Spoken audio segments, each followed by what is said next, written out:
हम दोनों दो गंजे मार्केट वॉच करें, जीटीए रियल एस्टेट की सारी बात करें। ओवर अचीवमेंट तो देखो कभी नहीं होती। अगर आपको लगे कि ओवर अचीव हो गया तो आपकी ग्रोथ रुक जाती है। आज कोई भी रियल्टर या मॉर्गेज ब्रोकर या इंश्योरेंस ब्रोकर या इवन इमिग्रेशन ब्रोकर्स पैसे तब बनाते हैं जब मार्केट में मूवमेंट होती है। जी। अगर मार्केट मूव नहीं हो रही है, चाहे ऊपर जा रही है नीचे जा रही है, दैट इज फॉर इन्वेस्टर्स। आजकल तो वैसे आपको सही बताऊं तो अभी तो 5 मिलियन कुछ रह भी नहीं गया। अगर हम अपने पेरेंट्स को भी देख लें, लेकिन तो वो भी हमारे को यही शायद शिक्षा देते थे कि आप ओन करें प्रॉपर्टी को, किसी की प्रॉपर्टी में क्यों रहना है, हम अपनी प्रॉपर्टी में रहेंगे। अब वो बात है ना कि उसेन बोल्ट ने 100 मीटर स्प्रिंट जो है वो जी 9 सेकंड में कवर कर ली, तो देखो उसको करोड़ों रुपया मिल गया। लेकिन वो उस 10 सेकंड को कवर करने के लिए जो उसने पीछे 20 साल की मेहनत की, उसको कोई नहीं देखता।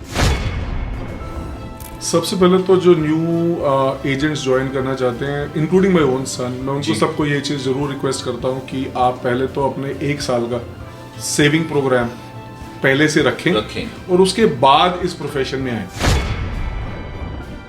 ऑलमोस्ट 20 साल का रियल एस्टेट का करियर और ग्लोबल देसी कम्युनिटी के एक बहुत ही इंपॉर्टेंट हिस्सा हैं संजीव मनोचा और राजन सेठी। अपनी लाइफ के इस पूरे करियर के दौरान उन्होंने जो साउथ एशियन कम्युनिटी है उनके ऊपर एक अच्छा इम्पैक्ट क्रिएट किया है अपने काम के through, and definitely they are a great example for new people who are entering into real estate market. सही चीज और जो सच है वही चीज। So let's explore and dive into their lives and learn more about them. So first of all, thank you so much Rajan ji and Sanjeev ji for taking out time and being on our show. Thank you so much. Thanks So for सबसे पहले तो जब मैंने आपकी reels को देखा, discover किया, I loved the content and the style of creating content, and of course you both are amazing and handsome, and you're taking out this being bold, being this bald, and you said you created a song out of it. Yes. मुझे वो बहुत चीज अच्छी लगी. So who came up with the idea? Idea actually Sanjeev का है, अच्छा जी। But उसको एग्जीक्यूशन में आई थिंक मेरे बेटे का भी बहुत बड़ा हाथ है। जी बिल्कुल बिल्कुल। हम लोग तो रियल एस्टेट करते हुए हमारे को 20-21 साल हो गए। अच्छा जी। बट जो हमारा बेटा है मेरा, उसने 4 महीने पहले हमारे को ज्वाइन किया as a realtor, as a full time realtor. उससे पहले वो पार्ट टाइम कर रहा था, उसका एजुकेशन खत्म हुआ तो उसने हमें बोला कि हम भी ज्वाइन करना चाहते हैं, हम भी करना चाहते हैं, जी चाहते हैं। तो he also came up with idea कि लेकिन कुछ ना कुछ आप लोग नया करें जी। और नया करें तो क्या करें, तो लेकिन मतलब सोशल मीडिया को यूज करें। Of course. तो social media being a big platform, जी। तो ब्रेनस्टॉर्मिंग की हम तीनों ने बैठ के, और वी वर लुकिंग, हम लोग इनिशियली हम जब सोचते थे तो हम ये सोचते थे कि कुछ अच्छा सा ऐसा नाम रखें, real estate gurus, real estate frontiers, जी, एंड कंसेंसस से ये आया कि यार कुछ फनी करें। एग्जैक्टली। रियल एस्टेट फ्रंटियर्स तो बहुत बैठे मार्केट में, या कुछ ऐसा करें जिसमें लोगों को लगे कि हाँ इसमें ह्यूमर भी डाला जा सकता है, इसमें फन भी हो सकता है। Real estate is not just about big things, big numbers. Yeah true. वैसे ये बात सच है कि fun, like do you think so कि in a way being engaging, in being funny adds more human touch, उससे हो जाता है फर्क?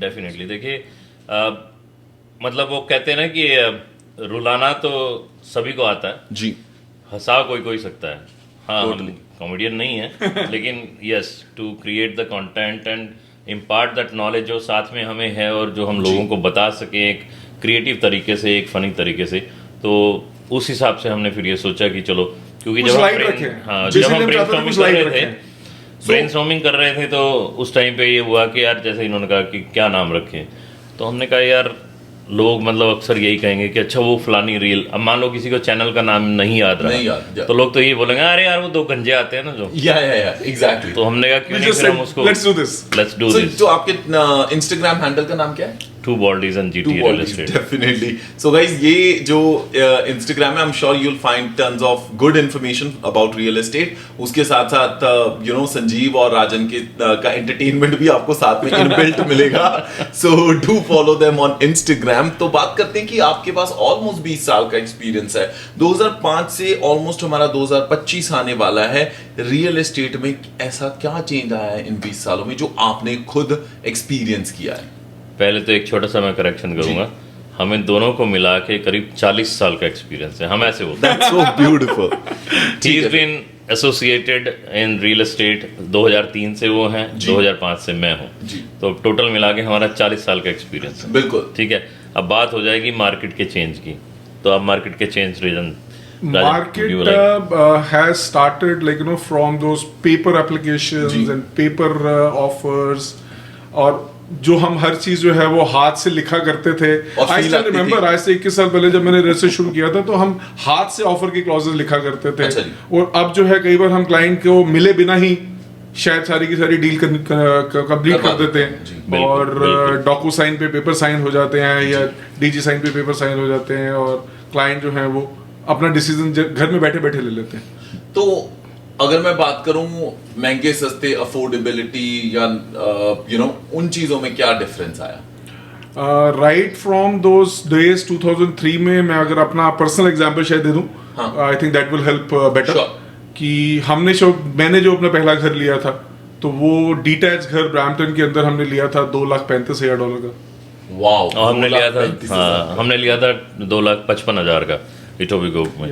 और अब वही घर जो है, अगर आप डिटैच घर आज ब्रैम्पटन में लेना चाहें तो मेरे ख्याल वही घर आज शायद 12 या 13 लाख का होगा, 1.2 या 1.3 मिलियन इजीली। तो ऑलमोस्ट आप कह रहे हो कि 10 लाख का डिफरेंस आ गया वैल्यू में। जी, ऑलमोस्ट 5 टाइम्स। हाँ जी, 5 to 6 times एग्जैक्टली।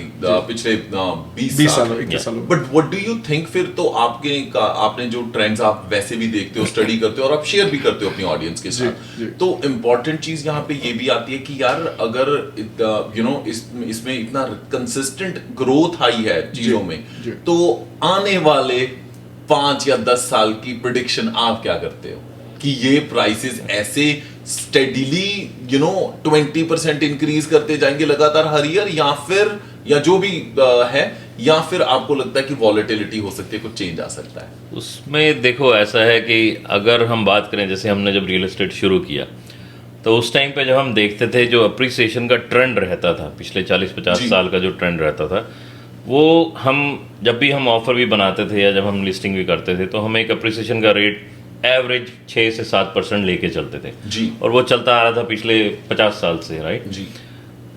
बहुत हुआ हद से हद, कोई बहुत अच्छी लोकेशन है, बहुत अच्छी कोई प्रॉपर्टी है तो चलो 10 से 11% हम मान के चलते हैं डाउनटाउन में वैसे जी सर। लेकिन अभी बीच में जो एक दौर आया ऐसा, स्पेशली 2017 कोविड से पहले वाला जो दौर आया, उसके बाद वाला वो है एंड पोस्ट कोविड, तो वो जो रेट ऑफ अप्रिसिएशन था वो सीधा सीधा हिल के, मतलब जहां 5-7% एवरेज की बात करते थे वहां we have seen properties going double.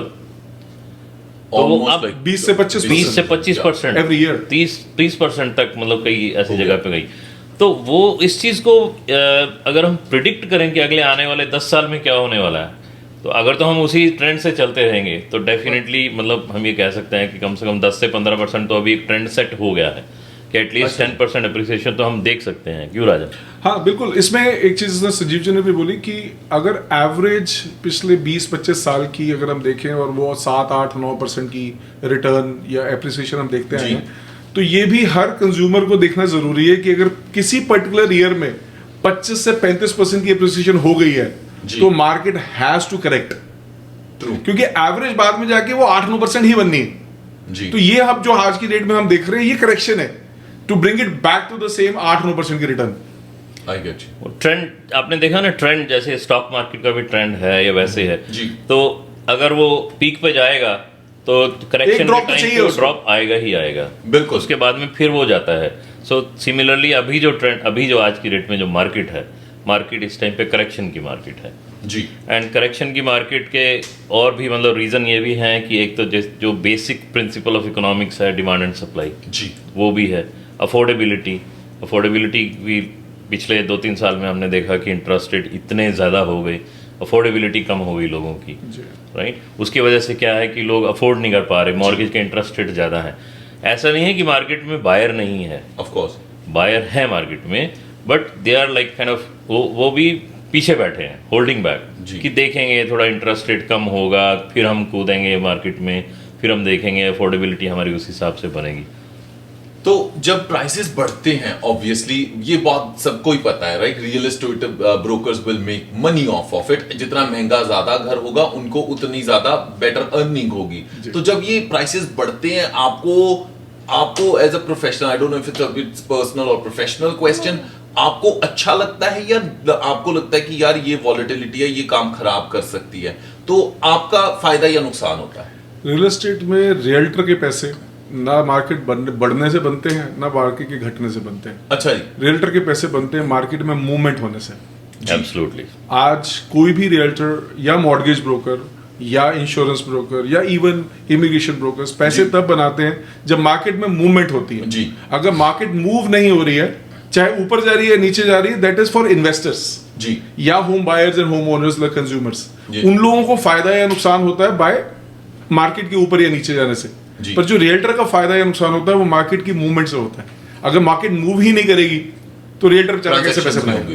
तो एक एग्जांपल मैं आपको जैसे बताऊं, अभी कोविड के बाद एकदम से मार्केट आपने देखा कितनी हीटअप हो गई थी, और मतलब प्रॉपर्टीज के ऊपर 10 ऑफर्स, 20 ऑफर्स, 40 ऑफर्स तक आ रही थी। तो उसको देख के शायद हाँ लोग बाय कर रहे थे, सेल कर रहे थे। अच्छा, मतलब it was a proper sellers market की, बहुत उनको प्रॉफिट मिल रहा था। तो उस टाइम की अगर आप बात करें और आप कहें कि रियल्टर्स ने तो बहुत पैसे बनाए, लेकिन उन 40 ऑफर्स में से एक ही ऑफर एक्सेप्ट होती है, ठीक है। रियल्टर तो एक ही कमीशन, रियल्टर तो एक ही है जिसको कमीशन मिलनी है। जी जी जी। बाकी जो हैं 39 ब्रोकर्स या तो 39 कंज्यूमर्स हैं, आप उनके लिए देखें कि सिचुएशन कितनी फ्रस्ट्रेटिंग हो जाती है कि आप एक जगह पे ऑफर डालते हो, आपकी एक्सेप्ट नहीं हुई, आप दूसरी जगह पे जाते हो, वहाँ एक्सेप्ट नहीं हुई, तीसरी जगह पे जाते हो, वहाँ एक्सेप्ट नहीं हुई।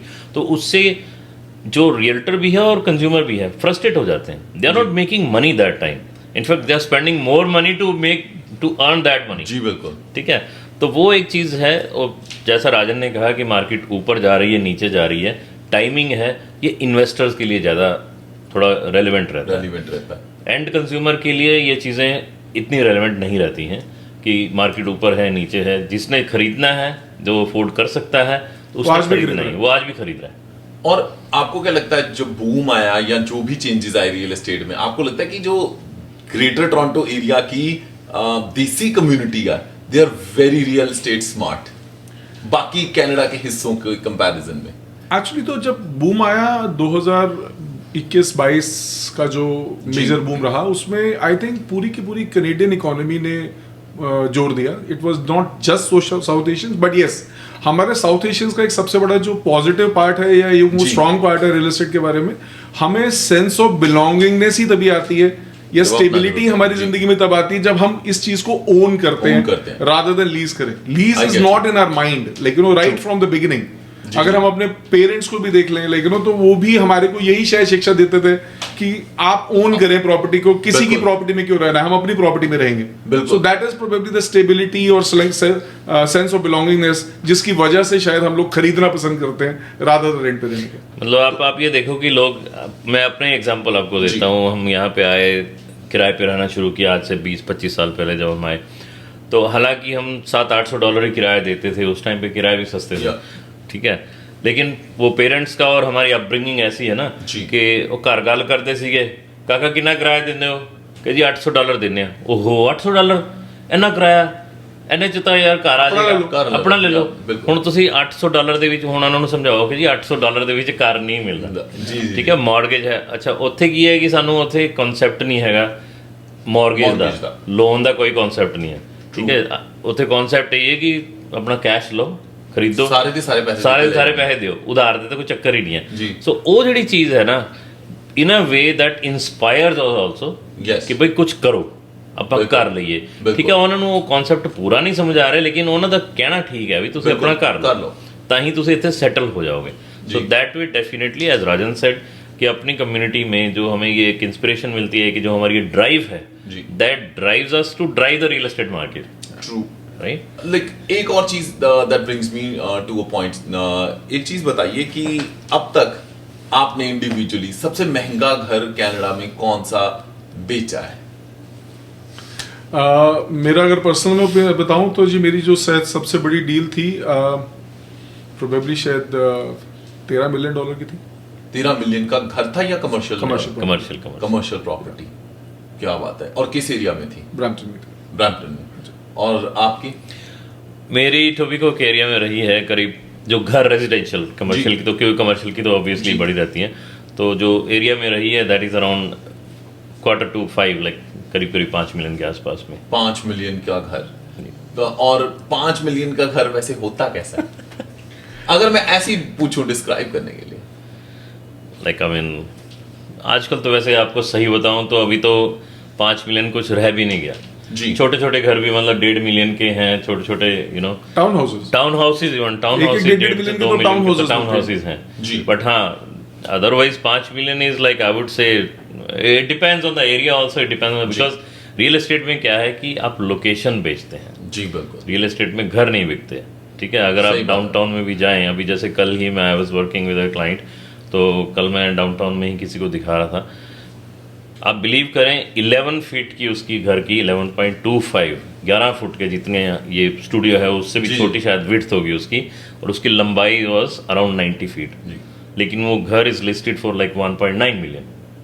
बिल्कुल ठीक है, तो लोकेशन के ऊपर डिपेंड करता है, बाकी तो हाँ मतलब हर जगह पे अलग अलग ही होते हैं। 5 मिलियन का घर कैसा दिखता है, may be 4-5,000 square feet and you know depends on the location, it has all the features, बहुत बढ़िया सारा कुछ अपग्रेडेड एंड इट्स अगर पुराना घर है तो it was a renovated house, so everything was changed like right from top to bottom everything was changed. तो अगर विद अ स्विमिंग पूल। जी जी जी।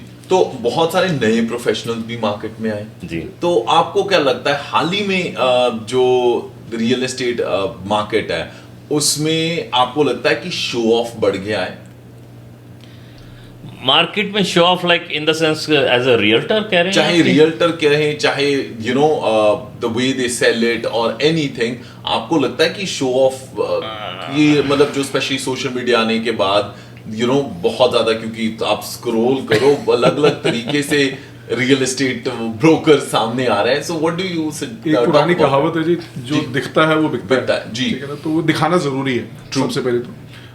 जब आपको क्लाइंट भी हमारे को जब लिस्टिंग देता है तो वो भी एक्सपेक्ट करता है कि लाइक तो ये ज्यादा से ज्यादा प्रॉपर्टी मार्केट में एक्सपोज की जाए जी, ताकि ज्यादा से ज्यादा लोग इसको देखें, इसको समझें और फिर उसके हिसाब से ज्यादा उसके पैसे भी दें।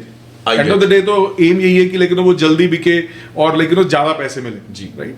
तो उसके लिए हम रियल्टर्स भी कोशिश करते हैं कि लेकिन उस प्रॉपर्टी को मैक्सिमम एक्सपोजर दें मार्केट में। बट यस, अगर मैं आपकी बात को समझने की कोशिश करूं तो आप ये कह रहे हैं कि जो हम बहुत ज्यादा उस चीज को ओवर द टॉप करने की कोशिश कर रहे हैं। Everybody has its own style. मैं उसमें यही कहूंगा कि लेकिन हो सकता है मेरा स्टाइल आपकी स्टाइल से थोड़ा सा डिफरेंट हो या किसी दूसरे रियल्टर से डिफरेंट हो, but everybody is doing their job. Understand. और अपनी समझ है उस हिसाब से, और जैसा इन्होंने भी कहा कि everybody is doing their own job, right. और डेफिनेटली जो दिखता है वो बिकता है। हर बंदा अपने आप को you know they just want to try to set above the crowd जी। मैं यहाँ पे मैं दिखूं, तो कुछ लोग अलग अलग तरीके से आप शॉप करते हैं, ट्राई करते हैं कुछ लोग, लेकिन इन दी एंड काम वही होता है कि आपके पास में कितनी नॉलेज है, कितना एक्सपीरियंस है, आप क्लाइंट के लिए क्या कर रहे हो, आप अपने लिए नहीं कर रहे हो, क्लाइंट के लिए क्या कर रहे हो। और यही वजह है, आई डोंट नो अगर आपको ये स्टैटिस्टिक्स पता है कि नहीं, कि हर साल अगर मान लीजिए मतलब 10,000 रियल्टर रजिस्टर होता है जी, तो 2 साल में उस 10,000 में से 80% बिजनेस भी छोड़ जाते हैं। अच्छा जी। हाँ जी, वाह। Even Toronto real estate board का अगर आप स्टैटिस्टिक्स देखें तो आई थिंक 50% ऑफ रियल्टर्स ऐसे हैं जो शायद साल में एक घर भी नहीं बेचते। That's very surprising. It is. So जो 80-20 रूल रहता है ना हर बिजनेस में, हर प्रोफेशन में, वो यहाँ 80-20 से भी ज्यादा है वो। So if you look at like जो प्रोफेशनल्स रियल्टर्स 5 या 5 से ज्यादा घर बेचते हैं, तो total amount would be may be what 18%, not even that. बाकी तो ठीक है अपना 0 से या 1 से 5। तो जो आम लोगों को, जैसे मैं हूं या ऑडियंसेस हैं या लोगों को ये लगता है कि रियल एस्टेट ब्रोकर एक बहुत ही रिवॉर्डिंग प्रोफेशन है, एक बार बस चल जाओ, आपने एक घर बेच दिया, 20,000 आ गया, 50,000 आ गया, बस लाइफ सेट है, तो आप उसके बारे में क्या कहना चाहते हैं? What is really honest review that you want to give, that you have given it to your own son before he entered into the market? I guess आपका बेटा भी है, right? इनका बेटा है, मैं वो ये अभी बताएंगे, पर मैं ये कहूँगा पहले कि definitely real estate is a rewarding career जी, ठीक है, इसमें कोई शक नहीं है जी कि रिवॉर्ड्स अच्छे हैं इसके, तभी हम कर रहे हैं जी sir. But at the same time अब वो बात है ना कि उसेन बोल्ट ने 100 मीटर स्प्रिंट जो है वो जी 9 सेकंड में कवर कर ली, तो देखो उसको करोड़ों रुपया मिल गया, लेकिन वो उस 10 सेकंड को कवर करने के लिए जो उसने पीछे 20 साल की मेहनत की, जो एफर्ट लगाए, जो सुबह शाम ट्रेनिंग की, उसको कोई नहीं देखता जी। तो इसी तरह से रियल एस्टेट में पैसा अच्छा मिलता है, नो डाउट, लेकिन उसके पीछे जो मेहनत भी रहती है वो ज़रूर समझनी चाहिए। आई वुड नेवर एवर से कि नहीं तुम रियल एस्टेट में मत आओ, कोई अगर नया बंदा पूछता है, डेफिनेटली भाई सबके लिए है, बिग यूनिवर्स, ह्यूज बिजनेस, बहुत है, अंबार है, कोई चक्कर नहीं है, राइट? सबको आना चाहिए अगर आप चाहते हो उसमें, as long as you are working with passion. True, क्योंकि रियल एस्टेट प्रोफेशन ऐसा है, ना दिन है ना रात है, ना वीकेंड है ना फ्राइडे है ना सैटरडे है। जब क्लाइंट को टाइम है तब उन्होंने आपको कहना है कि अब हमारे से आप मिलो, अब आपके अब घर दिखाओ, ठीक है? आज संडे है लेकिन we both are like I mean set for the appointments also, तो अभी जाके हमने फटाफट वो सब कर दी, क्योंकि लोगों के पास में इस टाइम पे टाइम होता है, राइट? तो मार्केट ऊपर जा रही है, डेफिनेटली सेक्रीफाइस है। रात को राजन ने बताया कि जब हमने शुरू किया था तो हाथ से लिखते होते थे जी, उस टाइम की जो स्ट्रगल है जो हमने एक्चुअल देखी है, अभी तो क्या, अभी तो फोन के ऊपर सब कुछ हो गया जी। हमें ऑफर अगर करनी है हम हाथ से ऑफर बनाएंगे, फिर उसके बाद में उसका हमने प्रिंट आउट लेना है, फिर फैक्स होती थी तो हमने ऑफिस से वो फैक्स भेजनी है या कहीं और से जाके फैक्स करनी है स्टेपल से, फिर वहाँ से आगे फैक्स का जवाब आएगा, फिर वो प्रिंट आउट लेके क्लाइंट के पास जाएंगे, फिर उससे वो क्रॉस करवाएंगे, फिर वापस करेंगे, तो एक ऑफर करते करते उसकी नेगोशिएशन करते करते कई दफ़े तो रात के 12-1-2 भी बज जाते तो वो जो चीज़ है, अभी तो बहुत टेक्नोलॉजी ने बहुत कुछ चेंज कर दिया, ठीक है?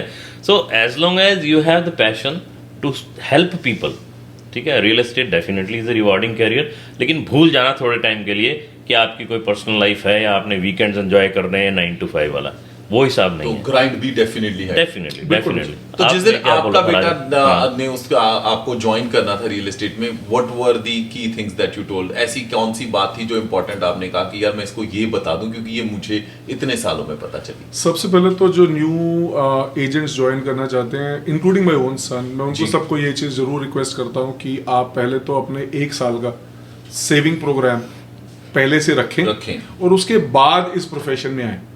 उसका कारण सबसे बड़ा ये है कि आपको ये कोर्स करने में अगर आप बहुत मेहनत करके भी करेंगे, जो 5 से 6 महीने का कोर्स का प्रोग्राम है, लेकिन कोर्स है जिसको आपको कंप्लीट करना है, उसके बाद जब आप कोर्स कर लेंगे तो that will be the day one when you like will be able to start talking to people about real estate कि मैं अब रियल्टर बन गया हूँ। और वो कोर्स करते ही आप एकदम से पहला क्लाइंट नहीं मिल जाएगा, बिल्कुल आपको ढूंढने से पहला क्लाइंट मिलेगा, फिर उस क्लाइंट को आप कन्विंस करेंगे कि आप मेरे से काम करें। जी, मैं आज 0 डे इन बिजनेस हूं और एक संजीव जी बैठे हैं जो 20 साल से रियल एस्टेट कर रहे हैं, आप उनसे डील ना करके मेरे से डील करें। क्यों? क्योंकि मैं आपकी शायद टेक केयर ज्यादा कर पाऊंगा, because I know you, you trust me, so it is more of a trust business. True, ठीक है?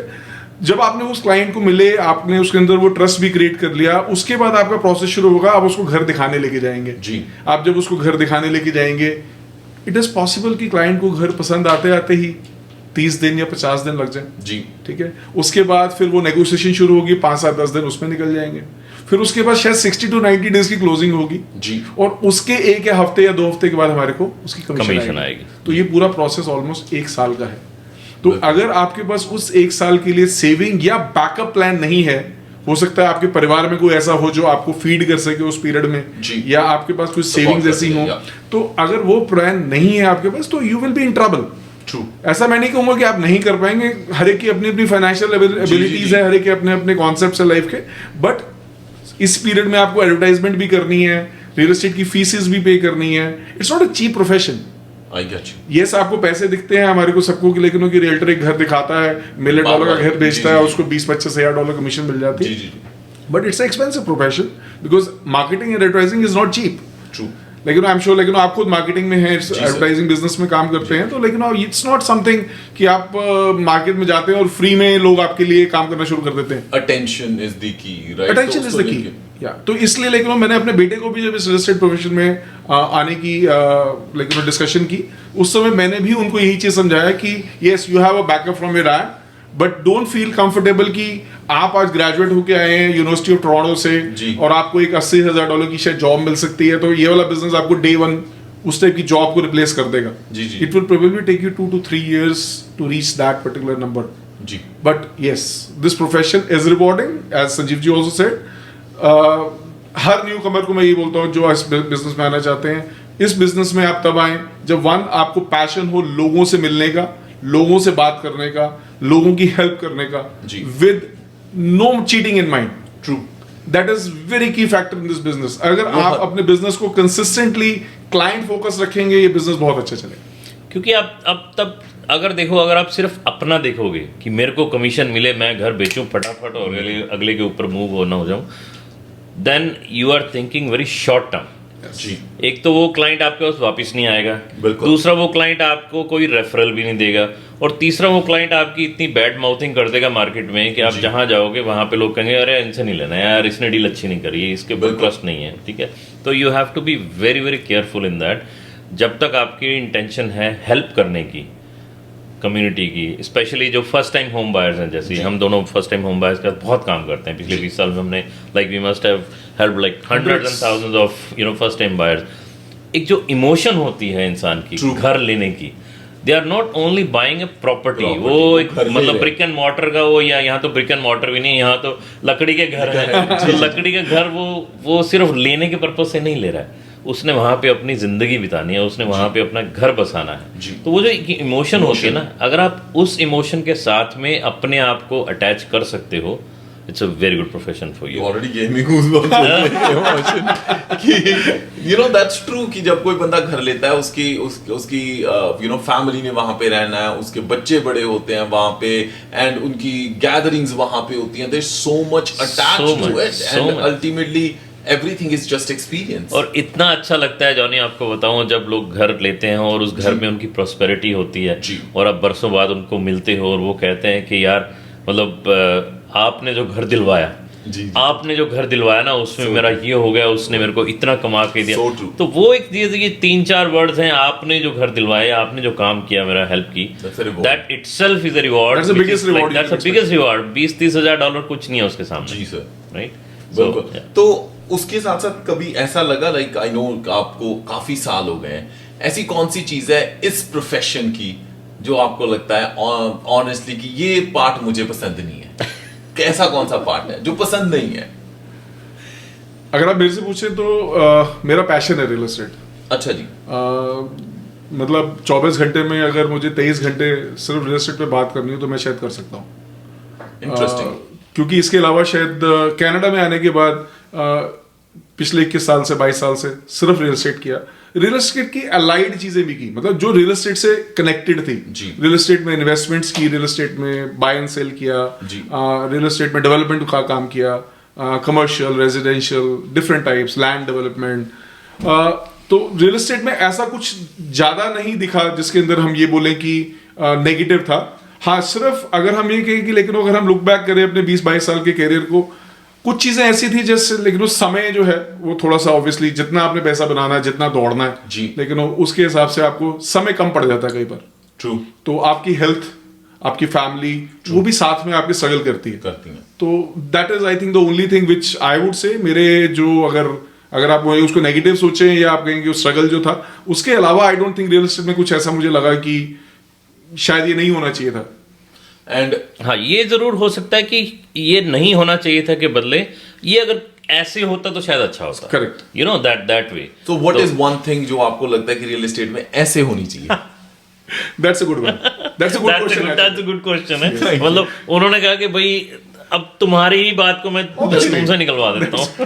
That's his profession. That's his profession.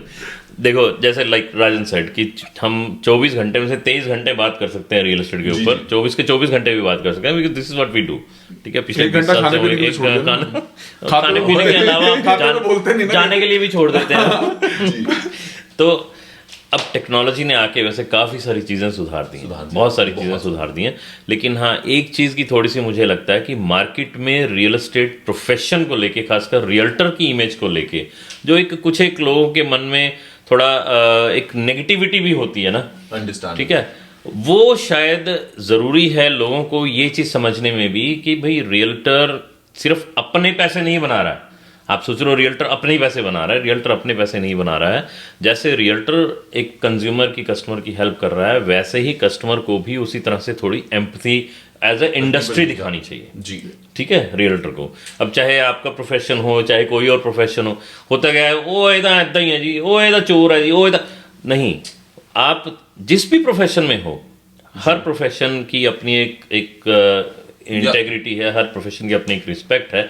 आप भी उसी को रिस्पेक्ट की नजर से देखें। मैं ये नहीं कह रहा कि हमें लोग कहते हैं हम तो बहुत बढ़िया काम किया, हम तो बहुत करते हैं, लेकिन overall लोग जैसे कहते हैं ना, बड़ी बड़ी गड्डियां लाके घूमदा, वो तो बहुत कमांदा, वो तो फलाना। जिस बंदे ने जो किया है उसी को पता है कि वो क्या कर रहा है, उसी को पता है कि वो कहाँ से आया है। तो वो एक जो इमेज मेकओवर है, आपके दिमाग में परसेप्शन है, that should have been changed. First of all respect everybody and then time. Yes, अगर ये प्रोफेशन ऐसा होता है कि यार चलो मैं सुबह 9 बजे से 6 बजे तक या 7 बजे तक काम कर रहा हूँ, कॉर्पोरेट की तरह है ना, और मेरे को थोड़ा सा वीकेंड भी टाइम में मिल रहा है, बच्चे भी, अब हमें पता ही नहीं लगा बच्चे कब बेचारे यहाँ से यहाँ पहुंच गए और अब वो घर से बाहर भी निकल गए, शादियां हो गई, मतलब यूनिवर्सिटी चले गए। So there is like as much as आपने गेन किया है, बट कहीं ना कहीं यू थिंक कि काम करने या भागदौड़ तो होती है, sacrifices भी और पूरी फैमिली करती है, और ये मतलब सलाम है फैमिली को। हाँ, और सलाम है फैमिली को, सबकी फैमिलीज को मैं कहूँगा, जितने भी रियल्टर्स हैं जो मेहनत करते हैं, उनकी फैमिलीज जो उनके साथ कोऑपरेट करती हैं, उनको सैल्यूट है कि वो उनके साथ में कोऑपरेट करती हैं और उनको सपोर्ट करती हैं। अदरवाइज मतलब इट्स टफ। ये बिजनेस बिना फैमिली की सपोर्ट के नहीं हो सकता। अग्री। बट आपको लगता है कि यार मेरे को ज्यादा, अगर मैं किसी और प्रोफेशन में होता तो मैं ज्यादा टाइम दे देता, लाइक पैसे अगर सेम लेवल के बनते? मुझे लगता ही नहीं कि शायद किसी और प्रोफेशन में होता भी मैं, शायद नहीं होता। मुझे तो शायद लगता ही नहीं अभी। अच्छा जी।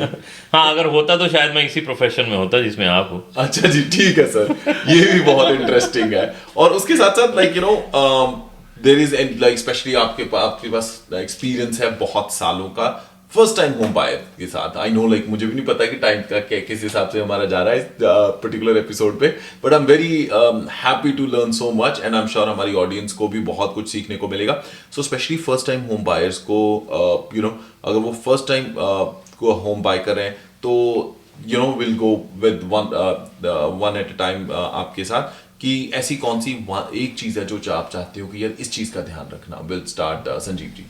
नहीं, पहले बड़ा गंजा। अच्छा, पहले बड़ा बना दिया। किसी भी होम बायर को, including first time, second time, 10th time, मेरी सबसे पहली एक सलाह होती है कि जब आप घर देखने जाएं और आप घर में घुसें जी, जब आप घर में देखें उसको, पहले तो उसमें बिलोंगिंगनेस आनी बहुत जरूरी है। वो कहाँ फेस करता है, कितना बड़ा है। आपको अगर घर में जाके एक शांति मिलती है, आपका ऑरा उस घर के साथ मैच करता है, I think that is first thing which you have to see. पैसे ऑब्वियसली आपको अपना बजट देखना है, आपने लोकेशन देखनी है, बच्चों का स्कूल देखना है, जॉब देखनी है, ये सारी चीजें भी इंपॉर्टेंट है। बट सबसे पहली जो एक चीज मैं लोगों को बोलता हूँ कि जब आप घर लेने जाएं, ऑरा में आपके साथ मैच होना बहुत जरूरी है कि मैं इस घर में रोज आना है, इस घर में मैं रोज आके रहूंगा या रहूंगी। अगर वो मैच नहीं हो रहा है तो उस घर को लेने का आपको कोई बेनिफिट नहीं है। आप जितनी बार घर जाएंगे, अगर आपको यही लगेगा मैंने ये क्यों पंगा ले लिया, ये रियल्टर फंसा गया हमारे को, दोस्त भी आके आपको बोलेंगे यार क्या जल्दी थी तेरे को।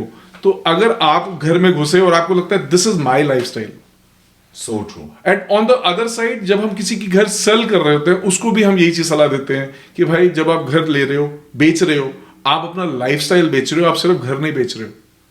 तो अगर आप बायर के साथ वो घर को कनेक्ट कर पाओगे तो ये घर आपका जल्दी बिकेगा, अच्छे पैसों में बिकेगा, और आपको भी कोई तकलीफ नहीं होगी और बायर भी एंजॉय करेगा। So I think that is one of the like you know major point जिसके ऊपर मेरी सारी डील्स निर्भर करती हैं।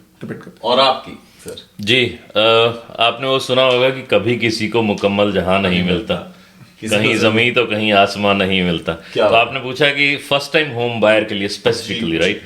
तो मेरा हमेशा फर्स्ट टाइम होम बायर के लिए यही एक सलाह रहती है कि as the name itself says first time, जी तो your first time home buying may not be the perfect home buying. जी ठीक है, आप हमेशा इस चीज़ को ध्यान में रख के चलें कि आपने अभी मार्केट में एंटर करना है। जी। आपका ऑब्जेक्टिव क्या है? अगर आपका ऑब्जेक्टिव है कि आपने रेंट सेव करना है और साथ में अपनी थोड़ी सी इक्विटी बिल्टअप करनी शुरू कर देनी है, अपनी सेविंग शुरू कर देनी है, तो सेविंग तो देखो धक्के से ही होती है।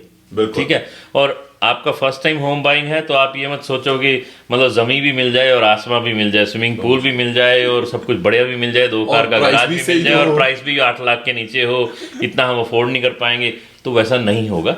You have to make a compromise और adjustment. I would say compromise, adjustment करनी पेगी ਤੁਹਾਨੂੰ ਕਿਤੇ ਨਾ ਕਿਤੇ, ਹੈ ਨਾ। ਉਹ ਐਡਜਸਟਮੈਂਟ ਕਰਕੇ ਤੁਸੀਂ ਸ਼ੁਰੂ ਹੋ ਉੱਥੋਂ ਦੀ। ਇੱਕ ਵਾਰ ਸਟੈਪਿੰਗ ਸਟੋਨ ਤੁਹਾਡਾ ਜਿਹੜਾ ਮਤਲਬ ਹੈਗਾ ਉਹਨੂੰ ਤਾਂ ਤੁਸੀਂ ਕਰੋ, ਸ਼ੁਰੂ ਤਾਂ ਕਰੋ, ਰਾਈਟ। ਫਸਟ ਸਟੈਪ ਲਓ, ਉਹ ਤੋਂ ਬਾਅਦ ਹੌਲੀ ਹੌਲੀ ਹੌਲੀ 3-4 ਸਾਲ 5 ਸਾਲ ਬਾਅਦ ਤੁਸੀਂ ਉਹ ਕਰ ਪਾਓਗੇ। ਐਂਡ ਸੈਕੰਡ ਥਿੰਗ, ਆਪਣੇ ਆਪ ਨੂੰ ਪ੍ਰਿਪੇਅਰ ਕਰੋ। ਠੀਕ ਹੈ, ਕਿ ਤੁਸੀਂ ਹੁਣ ਜਾ ਰਹੇ ਹੋ ਮਾਰਕੀਟ ਦੇ ਵਿੱਚ ਜਾ ਰਹੇ ਹੋ, तो आपको पता होना चाहिए कि आप क्या अफोर्ड कर सकते हो, आपको क्या चाहिए, प्रायोरिटीज क्या है आपकी? प्रायोरिटीज क्या है आपकी, आपकी नीड्स क्या है और आपकी वांट्स क्या है, एंड उसके बीच में प्राइस आ जाता है। और इन तीनों के बीच में जो बैलेंस बनता है वही एक फर्स्ट टाइम होम बायर का सबसे बड़ा स्टेप होता है। कि आपकी नीड्स, आपकी नीड तो है 3 बेडरूम की, आपकी वांट है 5 बेडरूम की, पैसे आपके पास लिमिटेड है और आप फर्स्ट टाइम होम बायर हो, तो you have to make a balance, you have to start somewhere. So just be prepare for that. Don't think कि हमने तो पहली बार में ही छक्का मार देना था। पहले आप एक बार आके क्रीज पे टिको, थोड़ा टुक टुक टुक करके बॉलिंग खेलो, टेस्ट मैच की तरह खेल लो। बिल्कुल। उसके बाद में आप 2020 पे जाओ। इंटरेस्टिंग। सो एक एक चीज मैं अगेन इन वन लाइन पूछना चाहूंगा कि व्हाट इज वन थिंग जो आप सजेस्ट करना चाहोगे कि यार ये चीज मत करना, like instead of just like कि हाँ भाई ये जो अच्छी है, पर ऐसी कौन सी गलती है जो ज्यादातर होम बायर करते हैं? सबसे पहले तो गूगल आपका दोस्त नहीं है। प्रोफेशनल्स शायद आपको ज़्यादा अच्छी सलाह दे सकते हैं। मैं उसमें ये नहीं कहूँगा कि सिर्फ हम ही प्रोफेशनल है, हमारे साथ के और भी कई रियल्टर हैं जो बहुत अच्छा काम कर रहे हैं, और हमारे साथ के और भी मॉर्गेज ब्रोकर्स हैं जो बहुत अच्छा काम कर रहे हैं। तो आपको सबसे पहले तो professional advice is more important than Google advice. True. Radha छोटा सा एग्जांपल देके बात करूंगा कि जब आप अपने डॉक्टर के पास जाते हैं, अगर आप डॉक्टर को जाके बोलें कि जी मैंने को ना आज चक्कर आ रहा था, गूगल बताता है कि चक्कर आने से ब्रेन कैंसर भी हो सकता है, उससे आपको जो है वो ये भी प्रॉब्लम हो सकती है, तो आपका डॉक्टर भी यही सोचता है यार ये इसको क्या प्रॉब्लम हुई है, पहले मुझे टेस्ट तो कर लेने दो, मैं टेस्ट करूंगा, अपनी नॉलेज के बेस पे आपको डायग्नोस करके बताऊंगा कि ये दवाई खाएं। ऐसे ही रियल्टर भी ऐसे ही होते हैं। अगर आप अपनी प्रॉब्लम बताने की जगह गूगल की ही आइडिया लेके चलना है आपने, कि गूगल ने मुझे बताया था कि यहाँ पे ये बहुत अच्छी चीज होती है, वहां घर बहुत अच्छे होते हैं, इस घर का ये प्राइस होना चाहिए, तो वो ऑब्वियसली कई बार आपकी नॉलेज कंपैरेटिवली गलत हो जाती है, गलत हो जी, आपका नुकसान हो जाता है कि भाई। और आपके किस में सर? देखो, एक रियल्टर था, डॉक्टर के पास गया जी, डॉक्टर कहता हाँ जी बोलो दसो की सेवा करा। कहता डॉक्टर तुसी हो मैं आ। कहता मतलब? कहता लभ लो बीमारी। राइट। अब वही डॉक्टर रियल्टर के पास वापस आया। अच्छा जी। वो डॉक्टर कहता भाजी मकान लेना। कहता अच्छा किन्ने दा लेना है, की बजट है, किन्ने कमरे चाहिए हैं। कहता रियल्टर तू है मैं आ। सोच ले अपने आप जो करना है। तो तो ये है कि जैसे इन्होंने कहा work with a professional, I would just add one thing उसमें करूँगा कि जिस भी प्रोफेशनल के साथ आप काम करें, जिस भी रियल्टर के साथ काम करें, trust that realtor. Trust buildup होना बहुत ज़रूरी है। अगर आपको, because we work as a team, ठीक है, इट्स नॉट ओनली कि सिर्फ रियल्टर आपके लिए काम कर रहा है या आप एज ए कंज्यूमर काम कर रहे हो, we always work as a team. जी। कि जितना भी प्रोसेस है वो सारा एक नेगोशिएशन, मतलब स्टार्टिंग से लेके एंड तक वो एक टीम की तरह हम काम करते हैं, जिसमें हर एक की कंट्रीब्यूशन होती है। तो अगर आपका ट्रस्ट बिल्डअप नहीं होता है अपने प्रोफेशनल के साथ में, चाहे कोई भी प्रोफेशन हो, तो काम आप नहीं कर सकते। सो उसी तरह से जिस भी रियल्टर के साथ काम करो, specially first time home buyers, you have to trust. Other than Google आपको इन्फॉर्मेशन दे देगा, लेकिन right from the horse's mouth जो आपको मिलेगी इन्फॉर्मेशन, आप उसको वेरीफाई करें। हाँ, तो वो आपको एक अपने ट्रस्टेड रियल्टर से ही मिलेगी। जिस दिन आप कनाडा मूव हुए थे और आज, आपको लगता है कि जो ड्रीम्स आप लेके आए थे आपने वो अचीव कर लिए, ओवर अचीव कर लिए, या सोचा कुछ और था और निकला कुछ और? ओवर अचीवमेंट तो देखो कभी नहीं होती। अगर आपको लगे कि ओवर अचीव हो गया तो आपकी ग्रोथ रुक जाती है, right, then you become stagnant, complacency आ सो जाती है। कंप्लेसेंसी आ जाती है, तो आपको लगता है कि नहीं ओवर अचीव हो गया। तो आई डोंट थिंक कि ओवर अचीवमेंट, बस यहाँ ये ज़रूर कहूँगा कि जो हम सोच के आए थे, जो मैं सोच के आया था, जी, जी, जी। तो definitely this country has given so much, चाहे वो फाइनेंशियल इंडिपेंडेंस हो, चाहे वो ओवरऑल सिस्टम की हो, चाहे वो लाइफस्टाइल हो, चाहे वो लिविंग स्टैंडर्ड हो, कनाडा ने बहुत कुछ दिया है। इट्स अ ब्यूटीफुल कंट्री, बहुत कुछ दिया है जो भी सोच के आए थे। फ़र्क सिर्फ इतना है कि जब आप सोच के कितना आए थे। क्या बात, before coming here I was working with a telecom company में, चंडीगढ़ में था, HFCL कनेक्ट के नाम से, उस टाइम पे हम शुरू ही कर रहे थे मोहाली में। तो I was working as a manager there, my wife was also, वो भी वहाँ पे सेम कंपनी में हम जॉब कर रहे थे। तो जब हम यहाँ आए तो हमें था कि हाँ नई ज़िंदगी है, नया मुल्क है, सब कुछ नया है, तो नई ज़िंदगी से स्टार्ट करेंगे। तो हमें किसी ने सलाह दी थी कि देखो अब जो तुम्हारा यहाँ तक था, अब वो था हो गया, बिल्कुल, अब जो ये है, ठीक है। जब तक ये था तुम्हारे है के साथ में जुड़ा रहेगा ना, तब तक तुम लाइफ में कुछ नहीं कर पाओगे वहाँ पे। So true. तुम कहो जो मैं मैनेजर था जी, मैंने तो उत्थे नहीं तनख्वाह मिलती थी, मेरे को तो गड्डियाँ सी, कार नौकर सी, फलाना सी, नो, अब नहीं। अब यहाँ पे आपको लाइफ यहाँ के हिसाब से शुरू करनी है। तो वो जो सब आप जब आप वो उतार दोगे बोझ था वाला, तो definitely you will succeed in Canada, you will enjoy. Problem वहाँ हो जाती है जब हम सोचते रहते हैं वहाँ बहुत कुछ था, यहाँ कुछ नहीं है, वहाँ बहुत कुछ था, यहाँ कुछ नहीं है, कांस्टेंट कंपैरिजन, फिर हम फंसे रहते हैं, जाऊँ ना जाऊँ, रुकूँ ना रुकूँ। तो वहाँ पे तो आई वुड से yes, Canada has given, and जो सोचा था डेफिनेटली मिला है। क्या बात है We are सर। growing. आपके केस में जो जिस दिन आप कनाडा लैंड हुए थे, याद है आपको किस दिन आप किस डेट को आप कनाडा लैंड हुए 1 थे? नवंबर 2000। अच्छा, ये तारीख सबको याद रहती है। जनवरी। हाँ, वो तो अब सभी जिस को- दिन आप लैंड हुए थे उसकी ऐसी कौन सी चीज है जो आपको हमेशा याद रहती है? मतलब व्हाट, आप बताइए, हाउ वाज योर डे जिस दिन आप पहली बार, कितने साल पहले लैंड हुए थे? सर ऑलमोस्ट 24 साल। 24 साल पहले जब आप कनाडा आए थे, तो कैसा माहौल था? फर्स्ट डे आपका कैसा था? आई रियली वांट ठंड बहुत थी अच्छा, क्योंकि अब तो खैर शायद नवंबर में दिसंबर तक इतनी स्नो नहीं होती पड़ती नहीं, है। हाँ। उस समय आई थिंक जब मेरा पहला ही दिन था तो घुटने तक की स्नो पड़ी हुई थी और लॉन्ग शूज पहन के, नवंबर लेकिन में? हाँ जी, नवंबर 1 को जब हम लैंड बहुत। किए थे, लेकिन तो आई थिंक उसी दिन इतनी स्नो थी कि लेकिन की आल से घुटने तक की स्नो सड़क के ऊपर थी जी। एयरपोर्ट से जब बाहर निकले थे तो शायद ये नहीं मालूम था कि राइट मुड़ना है कि लेफ्ट मुड़ना है, क्योंकि पहली बार आए तो उस समय गूगल नहीं था ना जी। उस समय गूगल की कोई एजुकेशन नहीं थी हमारे को। तो हम जनरली डिपेंडेंट होते थे कि या तो अपने किसी यार दोस्त पे जो हमारे को कनाडा के बारे में बता दे, या उस कंसल्टेंट पे जिसने हमारी हेल्प की थी, लेकिन आने में। To fill up the forms and लेकिन यहाँ पे लेके आने में। उस दिन शायद ये भी नहीं पता था कि लेकिन आज रात को जाके खाएंगे क्या। रादर आई एक्चुअली रिमेम्बर, लेकिन मैं जब पहले दिन आया था तो किसी गेस्ट हाउस में रुका था, तो उस गेस्ट हाउस में 4 लोग थे इंक्लूडिंग मी, हमारे जैसे और वहीं मिले थे हम हाँ, लोग वहीं से, मिला है? था, हाँ। तो उस समय मेरे को याद है कि उनमें से एक थे हमारे सिख भाई, और उन्होंने तरी वाली गोभी बनाई थी, मुझे अभी तक वो भी याद है। तो मैंने जिंदगी में कभी खाई नहीं थी ऐसे गोभी। अच्छा जी। तो उन्होंने बोला कि राजन जी आपके लिए खाना बनाया हुआ है, आप खाएंगे? तो मेरे को लगा, मैंने कहा यार ये तो बहुत बढ़िया कंट्री है यार, लेकिन वो लोग इतनी भी इज्जत करते हैं बिल्कुल। कि अभी लेकिन कि हम आए हैं लेकिन हम जानते नहीं एक दूसरे को। तो वो एक जो आई थिंक लेकिन वो चीज ने बहुत इम्पेक्ट किया हमारे दिमाग को कि एक दूसरे का हाथ पकड़ेंगे और चलेंगे। ट्रू। आई थिंक वो फर्स्ट डे का जो इम्प्रेशन था जिसका आपने पूछा। Yeah. सेकेंड डे सुबह उठे, उन्होंने मेरे को बोला कि राजन जी मैं फैक्ट्री में जॉब करता हूँ, आप करोगे? तो वो झटका था कि नहीं यार, मैं फैक्ट्री में जॉब करना, ऑल्दो फैक्ट्री में जॉब करना कोई गलत नहीं है, Yeah, I सर्वाइवल के लिए understand. सब करते हैं। आज भी हमको अगर शायद सर्वाइवल करना होगा तो शायद हम करेंगे, बिल्कुल। पर मुझे लगा नहीं यार, मैं तो इंडिया में सेल्स में था और लेकिन सीनियर मैनेजर था, क्या कैसे लेकिन उस फैक्ट्री में कैसे जॉब करूंगा जाके, लेकिन मेहनत कैसे इतनी Yeah. नहीं कर पाऊंगा, वापस जाना पड़ेगा मुझे। Yeah. But then obviously that is all history, like things went well in life. तो आपने जो जो चीजें सोची थी वो अचीव हुई हैं, अंडर अचीव हुई हैं आपको, या फिर आपको लगता है कि यार जो मैं सोच के आया था वो मैंने अचीव कर लिया? I would say like it is achievement has been good, God has been great, परिवार का, लोगों का, सबका साथ रहा, और like everything went touchwood very well. Yeah, that's good. Interesting. उन लोगों को I know, like I don't know again about the time constraint, but I really I feel like asking you this कि जो लोग आज लैंड कर रहे हैं या आने वाले हैं थोड़े दिनों में, राइट, डज नॉट मैटर कि टेक्नोलॉजी आ गई, टाइम बदल गया, उनको आप पर्सनली एक चीज क्या बताना चाहोगे? शॉर्टकट ना मारे जी कनाडा में कोई शॉर्टकट अवेलेबल नहीं है। जी, आप जब शॉर्टकट से अपनी जिंदगी करते हैं वो शॉर्ट सर्किट होता है। क्या बात है। और सर आप?